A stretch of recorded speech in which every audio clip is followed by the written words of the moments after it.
Hello friend, स्वागत है एक नए वीडियो में। अगर आपके पास भी Oppo A5 5G है और आपने भी हाइड ऐप में फेस लॉक सेट कर रखे हैं तो कैसे आप रिमूव कर सकते हैं।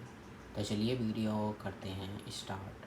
सबसे पहले आपको अपने फ़ोन में सेटिंग्स को करना है ओपन, ऊपर की तरफ स्क्रॉल करना है। यहाँ पर आपको सिक्योरिटी एंड प्राइवेसी का ऑप्शन मिलेगा, क्लिक करना है।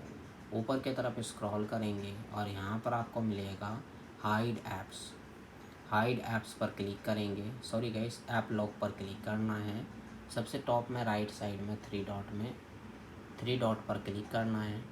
सेटिंग्स पर क्लिक करना है। प्राइवेसी पासवर्ड पर क्लिक करना है। ऊपर की तरफ स्क्रॉल करना है। यहाँ पर आपको मिलेगा फेस अनलॉक, क्लिक करना है। हाइड ऐप्स का ऑप्शन मिलेगा, राइट साइड में स्विच मिलेगा। अगर ये स्विच ऑन है तो आपको इसे ऑफ कर लेना है। आपका जो है हाइड ऐप से फेस लॉक रिमूव हो जाएगा। तो आप इसी तरह से कर सकते हैं। तो आज के वीडियो में बस इतना ही। और हमारा वीडियो देखने के लिए share, subscribe, like, bell icon का बटन ज़रूर दबा दें ताकि आने वाली वीडियो का नोटिफिकेशन आपको मिलता रहे। मिलते हैं नेक्स्ट वीडियो में एक नई टॉपिक के साथ। तब तक के लिए नमस्कार।